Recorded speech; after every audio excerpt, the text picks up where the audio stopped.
Hey, good afternoon. This is Gary, KB5AEB. I just wanted to do a little quick demonstration on a power supply that I've selected for the shack. I've been running the same power supply for, I guess the first one I bought was back in 2017.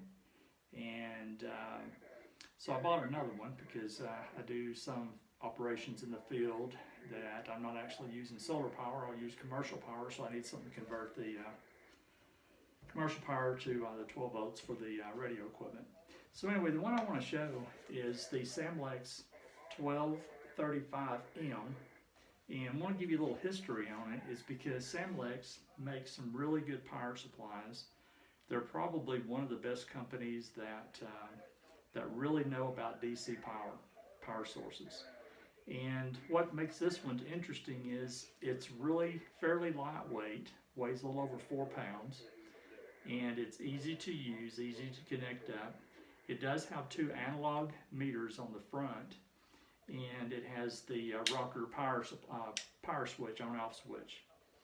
And the thing is about the Samplex, the 1235M, what it stands for, the 12 stands for 12 volts, and the 35 is for the amperage. It will run 30 amps continuous, and then at 35 amps maximum. And then the M on the very end basically stands for meters. Samplex makes one of these without the meters on the front, does exactly the same thing. You just don't have the voltage and the amp readout.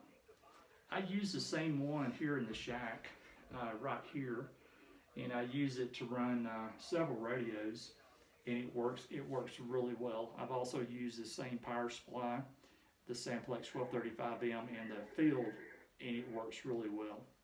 It has a built-in fan, and when the fan comes on, because you've been talking a lot and heavy use on the power supply, to keep the components cool inside, when it reaches a certain temperature, this fan will come on, and you can hardly even notice that the fan is running, especially in the shack. Outside, you're not going to notice much because there's so much going on.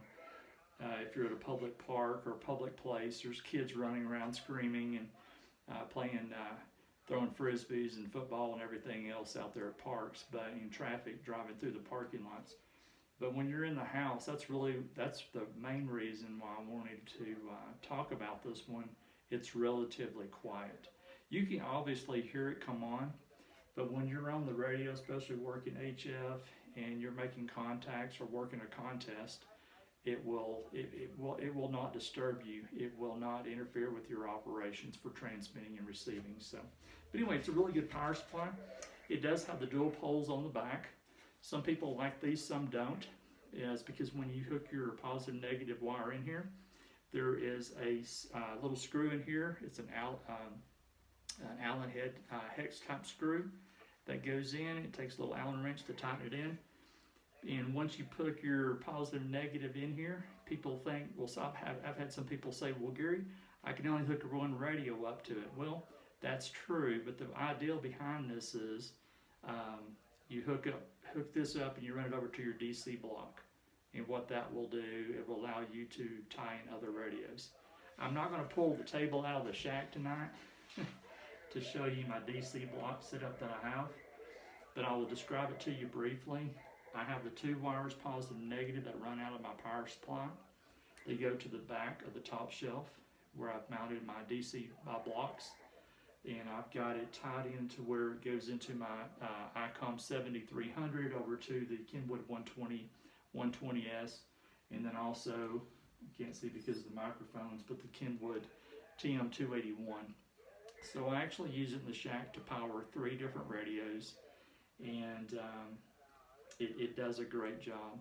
Obviously, since it's continuous at 30 amps, I've never and don't plan on ever trying to have 2 radios in transmit mode at the same time.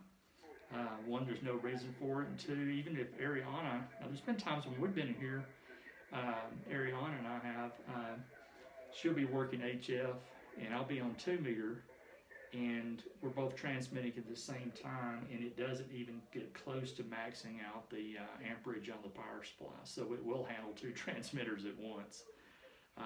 Anyway, so that's just a little neat thing I wanted to share with you. I'm going to go ahead and post some pictures with this at the bottom of the video for my ham radio buddies that might want to be interested and see what it looks like, and maybe some other time I'll pull the disc out, put some photos out there of what my DC block looks like that I've mounted to the back of the top shelf. Anyway, just wanted to share that with y'all. I did have one of my ham buddies here in the Colorado Springs area asking about this power supply, and I sent him some information on it, and because he was interested in it. But anyway, that's about all I had to say. So anyway, with that, 73s, and hope to see you on the air.